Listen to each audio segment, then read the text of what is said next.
Hello दोस्तों, स्वागत है आपका अपने YouTube channel only study centre 2.0 में। तो इस वीडियो में हम लोग क्लास ट्वेल्थ का हिंदी इलेक्टिव का यहाँ पर लगभग टॉप 50 एमसीक्यू करने वाले हैं, जो कि आपके एग्जाम में डायरेक्ट पूछा जाएगा। चलिए वीडियो को स्टार्ट करते हैं। और वीडियो को स्टार्ट करने से पहले हमारे चैनल पर नया है तो चैनल को सब्सक्राइब करके जरूर रख लीजिएगा, ठीक है। चलिए स्टार्ट करते हैं और यहाँ पर हर एक क्वेश्चन को देखेंगे। इसके बाद मैं आपको सब्जेक्टिव भी दूंगा, उसको देख करके जरूर रख लेना, ठीक है। वीडियो को आप लोग स्पीड बढ़ा करके देख सकते हैं अगर आपके पास टाइम कम है तो, अदरवाइज आप लोग अच्छे प्रकार से देखिएगा। सारे क्वेश्चन भिड़ने वाले हैं, ठीक है। चलिए स्टार्ट करते हैं और वीडियो को ज़्यादा शेयर नहीं करना है, ठीक है। चलिए स्टार्ट करते हैं और हर एक क्वेश्चन का हम लोग यहाँ पर क्या देखते हैं, आंसर देखते हैं। तो देखिए, सबसे पहले आपको गद्यांश मिलेगा, उस गद्यांश को पढ़ना होगा और चार पांच क्वेश्चन आपको मिलेंगे जो कि आपको गद्यांश के बेस पर आंसर करना होगा। यहाँ पर गद्यांश वाले यहाँ पर क्वेश्चन हैं ये सारे, ठीक। गद्यांश वाले कराने का कोई मतलब नहीं, क्योंकि आपका हो सकता है गद्यांश अलग से आ जाए, ठीक। मतलब गद्यांश चेंज हो सकता है, ठीक। लेकिन फिर भी मैं यहाँ पर स्ट्रेट फॉरवर्ड करा दूँ, अगर सेम टू सेम गद्यांश आ जाए तो आप लोग यही टिक लगा दीजिएगा, ठीक है। यहाँ पर गद्यांश दिया गया था, उसका ऊपर वाला भाग नहीं है, यहाँ पर यहाँ से स्टार्ट हो रहा है। अनुसरण अपने स्तर में रहते हुए करना उचित होता है, तभी वह राष्ट्र के व्यक्ति बनकर लोग गदा को कर सकती है और मंगलकारी कही जा सकती है, ठीक। ये मतलब किससे रिलेटेड था, आध्यात्मिक पुरुष वगैरह से ये रिलेटेड था, ठीक ना। और बोल सकते हैं शाश्वता से रिलेटेड वाला गद्यांश था। आपको इसी प्रकार से गद्यांश मिलेगा, उसको पढ़ करके आंसर देना होगा। वीडियो को पूरा देखेगा, मैं पहले ही बता दे रहा हूँ। मेन हमारा पार्ट स्टार्ट होगा अभिव्यक्ति और माध्यम से और बुक वाले क्वेश्चन। ये गद्यांश वाले तो आप लोग खुद से भी कर सकते हैं, ठीक है। चलिए यहाँ पर इसका आंसर मतलब कि फर्स्ट नंबर वाला क्वेश्चन देखते हैं क्या बोल रहा है। संस्कृति की शाश्वत धारा के निर्माण में सहायक होते हैं, तो कौन सहायक होते हैं, तो महाकवि एवं मनीषी चिंतक, यानी कि आध्यात्मिक पुरुष बोल सकते हैं, यानी कि ऑप्शन नंबर यहाँ पर थर्ड जगह करेक्ट, ठीक। सेकंड नंबर वाला क्वेश्चन आपसे क्या क्या पूछा गया था, राजनीतिक और आर्थिक अवस्थाएं किस बात का अनुपालन करके सार्थक हो पाती है, तो किसका अनुपालन करके, तो शाश्वता का अनुपालन करके। क्या अनुपालन करके, शाश्वता का, जिससे रिलेटेड कि हमारा क्या था, जिससे रिलेटेड हमारे यहाँ पर क्या दिया गया था, गद्यांश दिया गया था, ठीक है। तो सरकार नंबर वाला क्वेश्चन है, समकालीन और क्षणिक संस्कृति को आत्मघात से बचने के लिए किसका अनुसरण करना चाहिए, तो शाश्वत संस्कृति का अनुसरण करना चाहिए। यह भी गद्यांश में ही दिया गया था डायरेक्ट।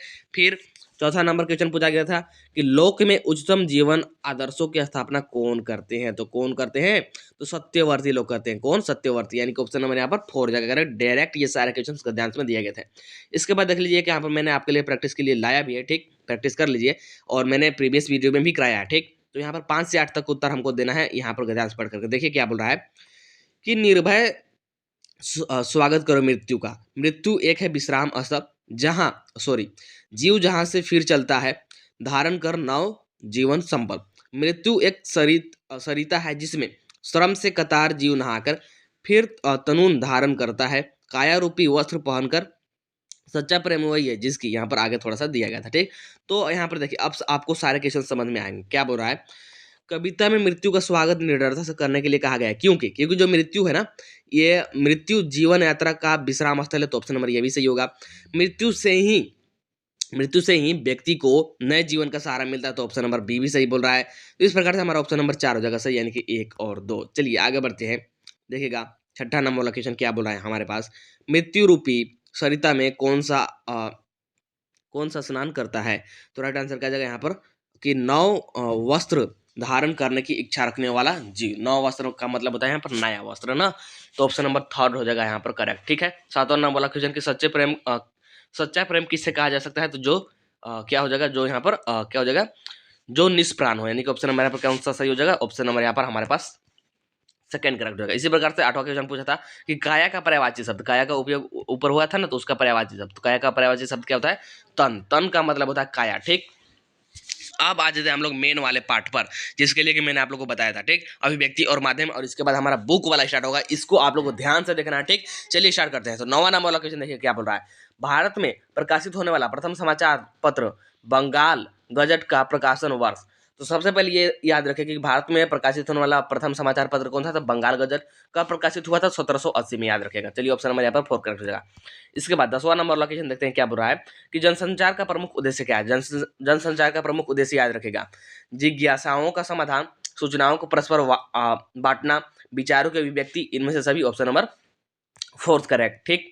चलिए 11 नंबर वाला क्वेश्चन, संचार के मुद्रण माध्यम में किसे शामिल किया गया है। संचार के मुद्रण माध्यम में किसे शामिल किया गया है, तो समाचार पत्र को भी, पत्रिकाएं को भी और पंपलेट्स को भी, तो ऑप्शन नंबर 4 जाएगा, यानी कि इनमें से सभी, ठीक है। चलिए अगला का क्वेश्चन कि उद्दंड सॉरी, उद्दंड मादंड किस वर्ष से प्रकाशित होना शुरू हुआ है? तो ये 1826 से शुरू हुआ था, तो ऑप्शन नंबर 1 हो जाएगा करेक्ट। ठीक, चलिए 13 नंबर यहाँ पर 13 नंबर वाला क्वेश्चन देखिएगा। एक सफल संपादक में कौन से गुण अपेक्षित है? यानी कि एक सफल संपादक की यहाँ पर गुण पूछ रहा है, तो उसके पास अभिप्रेरणा होना चाहिए, मेधा भी होना चाहिए और निपुणता भी होना चाहिए, यानी कि इनमें से सभी आ जाएगा राइट आंसर ऑप्शन नंबर 4। चलिए यहाँ पर हम लोग 14 नंबर वाला क्वेश्चन देखते हैं क्या बोल रहा है। हिंदुस्तान समाचार पत्र का प्रकाशन होता है, तो कहाँ पर होता है? दैनिक में। ठीक, दैनिक बोल सकते हैं इसका राइट आंसर। फिर है कि टेलीविजन की रचित जयंती कब मनाई गई? तो टेलीविजन की रचित जयंती बनाई गई थी 1984 में, 1984 में मनाई गई थी ना। फिर 16 नंबर वाला क्वेश्चन क्या बोल रहा है, यहाँ पर देखिएगा कि भारत में सिनेमा जगत का प्रमुख केंद्र स्थल, सिनेमा जगत का मतलब बोल सकते हैं मूवी, तो इसका राइट आंसर क्या जाएगा? राइट आंसर जाएगा हमारे पास मुंबई। इसके बाद अगल का क्वेश्चन की बात कर लेते हैं। अगल का क्वेश्चन कौन सा है? 7वां नंबर वाला। यहाँ पर देखिएगा क्या बोल रहा है हमारे पास कि पाक्षिक पत्रिका कितने दिनों के अंतराल में प्रकाशित होते हैं, मतलब कि कितने दिनों के गैप के बाद आप इसको छापा जाता है? तो 15 दिनों के गैप के बाद, यानी कि ऑप्शन नंबर यहाँ पर थर्ड हो जाएगा करेक्ट। ठीक है, फिर 8वां नंबर वाला क्वेश्चन पूछ रहा है कि फ्रीलांसर शब्द का अर्थ है, फ्रीलांसर शब्द का क्या अर्थ होता है? यहाँ पर दिया गया है अंशकालिक, स्वतंत्र, पूर्णकालिक, तो राइट आंसर क्या जाएगा हमारे पास? फ्रीलांसर का मतलब होता है स्वतंत्र, यानी कि ऑप्शन नंबर यहाँ पर हम लोग बी बोल सकते हैं 8वां का। चलिए आगे बढ़ते हैं, तो आगे देखिएगा हमारे पास। इसके बाद यहाँ पर हमारा आता है पाठ्य पुस्तक से। ठीक, पाठ्य पुस्तक में भी आपको गद्यांश दे सकता है, जो कि पढ़ा हुआ गद्यांश होगा। गद्यांश नहीं भी देखेंगे आप लोग, अगर पाठ पढ़े हैं तो सारा का आंसर आप लोग देख सकते हैं। ठीक है, क्या बोल रहा है? मुझ भाग्यहीन की तू संबल, यू वर्ष बाद जब हुई क्या हो जाएगा यहाँ पर? विकल, दुख ही जीवन की कथा रही, क्या कहूँ आज तो अ, आज जो नहीं कही। ठीक, तो इतना पढ़ के आपको समझ में आ जाना चाहिए कि ये कौन से पाठ का यहाँ पर लिया गया है। ठीक, तो ये सरोज स्मृति से। किससे? सरोज स्मृति। किससे? सरोज स्मृति से। ठीक ना, याद रखिएगा। चलिए आगे बढ़ते हैं, तो अब यहाँ पर इससे रिलेटेड हम लोग क्वेश्चन देखते हैं। उपयुक्त काव्यांश के कवि कौन है? सरोज स्मृति। तो सरोज स्मृति के कवि कौन है? सरोज स्मृति के कवि है सूर्यकांत त्रिपाठी निराला, इसीलिए ऑप्शन नंबर यहाँ पर हो जाएगा सेकेंड करेक्ट। ठीक है, चलिए इसके बाद बात कर लेते हैं 20 नंबर क्वेश्चन का कि कवि ने किसे अपना संबल कहा है? तो स्वयं को, परिवार को, सरोज को और समाज को। तो सरोज को कहा, सरोज जो कि कौन थी? कवि की पुत्री थी।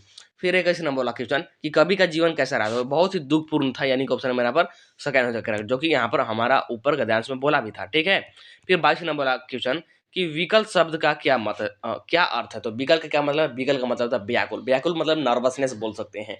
ठीक, व्याकुलता जब बहुत ज्यादा होती है ना, तो उसी को बोलते हैं विकल, यानी कि ऑप्शन मेरा पर हो जाएगा फर्स्ट करेक्ट। फिर है कार्नेलिया का गीत कविता किस नाटक का अंश है? ठीक, इससे पहले मैंने आप लोग को देवसेना का गीत वाला कराया है प्रीवियस वीडियो में, उसको भी याद रखेगा। कार्नेलिया का गीत पूछेगा तो आप लोग को लगाना है क्या? आप लोग को लगाना है चंद्रगुप्त। ठीक, चंद्रगुप्त। अगर देवसेना का पूछेगा तब आपको क्या लगाना? तब आपको लगाना होगा स्कंदगुप्त, याद रखेगा।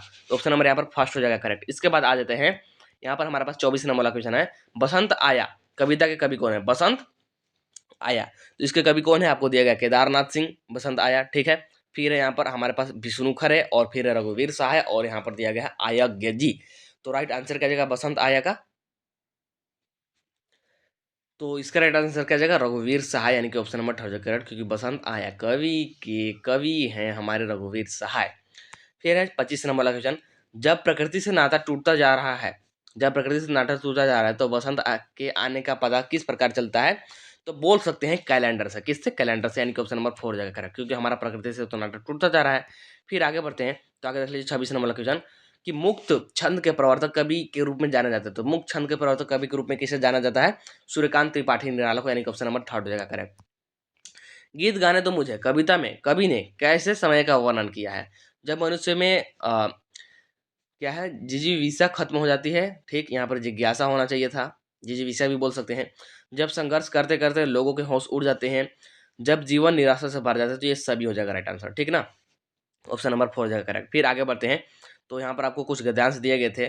अरे मैं उन दिनों कितना काम कर लेता था, कभी थकता ही नहीं था।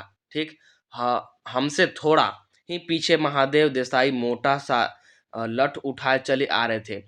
कोहाट और रावली पीढ़ी का नाम सुनते ही आगे बढ़ गए और उस दौर से जुड़ी अपनी यादें सुनाने लगे, और एक बार जो सुनाना शुरू किया तो आश्रम के फाटक तक सुनाते चले गए। ठीक, तो ये आपको पद्यांश दिए गए थे। ठीक, ये बुक के है, आपको इसको पढ़ करके बहुत कुछ समझ में आ गया होगा। तो अब यहाँ पर पूछ रहा है कि प्रस्तुत गद्यांश के लेखक कौन है, लेखक पूछ रहा है। तो राइट आंसर क्या जगह पर भीष्म साहनी, क्योंकि आपकी ये कौन सा चैप्टर था, तो जो गांधी नेहरू और ऐसे करके जो आपका चैप्टर है ना वो वही वाला था, वही वाला। तो ऑप्शन नंबर यहाँ पर थर्ड जगह करेक्ट। चलिए आगे बढ़ते हैं। तो आगे है आपका 29 नंबर वाला क्वेश्चन। अरे मैं उन दिनों कितना काम कर लेता था, यह कथन किसका है, मतलब कि ये कौन बोलता है, तो ये महात्मा गांधी जी बोलते हैं। ठीक है। फिर 30 नंबर वाला क्वेश्चन देखिए क्या बोल रहा है। महादेव देसाई कौन थे, महादेव देसाई कौन थे, तो गांधी जी के निजी सचिव थे। तो ऑप्शन नंबर यहाँ पर हो जाएगा सेकेंड करेक्ट। फिर आगे बढ़ते हैं। तो 31 नंबर वाला क्वेश्चन कि महादेव देसाई कहाँ से जुड़ी अपनी यादें सुनाने लगे, तो कहाँ से जुड़ी, तो बोल सकते हैं कुहावट और रावलपीड़ी, दोनों ही हो जाएगा राइट आंसर, यानी कि ऑप्शन नंबर थर्ड जो कि अभी हम लोगों ने ऊपर गद्यांश में पढ़ा था। ठीक है। इसके बाद आगे बढ़ते हैं। तो 32 नंबर वाला क्वेश्चन देखिए क्या बोल रहा है।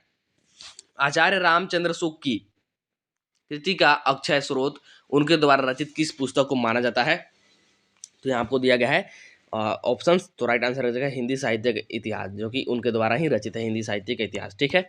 इसके बाद बात करते हैं 33 नंबर वाला क्वेश्चन कि रामचंद्र शुक्ल के पिता का तबादला, यानी कि बोल सकते हैं जब एक्सचेंज होता है ना, मतलब ट्रांसफर जब होता है, तो तबादला जब महिरपुर से मिर्जापुर हुआ तब शुक्ला की उम्र कितनी थी, तो 8 वर्ष के वो थे, यानी कि ऑप्शन में यहाँ पर फर्स्ट हो जाएगा करेक्ट।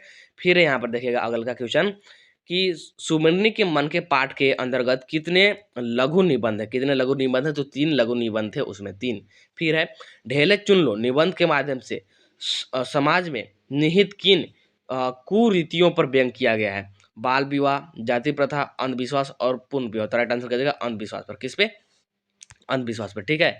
इसके बाद आगे आ जाते हैं। तो आगे देखिएगा नेक्स्ट क्वेश्चन 36 में बोला कि जलालगढ़ पहुंचकर हरगोविंद बड़ी बहुरिया के पैर पकड़कर माफी क्यों मांगता है, क्यों, क्योंकि बड़ी बहुरिया का संदेश नहीं सुना सका, क्योंकि बड़ी बहुरिया का संदेश जो हरगोविंद है नहीं सुना सकता है, नहीं सुना पाया था। तो ऑप्शन नंबर यहाँ पर हो जाएगा फर्स्ट करेक्ट। ठीक है। चलिए आगे बढ़ते हैं। आगे है सूरदास की झोपड़ी प्रेमचंद के किस उपन्यास का अंश है, तो सूरदास की झोपड़ी है ना ये प्रेमचंद के किस उपन्यास का अंश है, तो रंग भूमिका, यानी कि ऑप्शन नंबर यहाँ पर हो जाएगा आप लोग का कौन सा सेकंड, ऑप्शन नंबर यहाँ पर सेकेंड वाला हो जाएगा करेक्ट। ठीक 37 का। इसके बाद है 38 नंबर वाला क्वेश्चन कि सूरदास की झोपड़ी में आग किसने लगाई थी, तो बहुत सिंपल है, भैरव ने आग लगाई थी, क्योंकि भैरव को ईर्ष्या हो गया था किससे, बोल सकते हैं, या फिर उससे बदला लेना चाहता था भैरव, किससे, सूरदास से, क्योंकि उसकी जो पत्नी है ना सूरदास की झोपड़ी में जाकर के छुप जाती है जब भैरव उसको रोज रोज मारता था रात को। ठीक है। फिर 39 नंबर बोला आटे की भांति राख को कौन बटोर रहा था, तो कौन, सूरदास, क्योंकि उसका सारा कुछ जर गया था और बटोर करके वो देखना चाहता था कि पोटली उसका बचा है कि नहीं। फिर 40 नंबर वाला क्वेश्चन कि झोपड़ी के आसपास सन्नाटा छा जाने का कारण क्या था, क्योंकि झोपड़ी जल गई थी, यानी कि झोपड़ी का जलना, यानी कि ऑप्शन नंबर यहाँ पर फर्स्ट हो जाएगा करेक्ट 40 नंबर क्वेश्चन का। तो इस प्रकार से हम लोगों ने यहाँ पर 40 क्वेश्चन जिसका कुछ जो कि मोस्ट MCQ है, ठीक, आपके आने की संभावना बहुत ज़्यादा है। तो बस ऐसे ही बने रहेगा वीडियो में, आपको और भी आगे मिलता रहेगा, और आपको नेक्स्ट वीडियो में मैं आपको सब्जेक्टिव प्रोवाइड कर दूंगा जो कि डायरेक्ट भिड़ेगा। चलिए मिलते हैं तब नेक्स्ट वीडियो में, तब तक के लिए टाटा बाय बाय।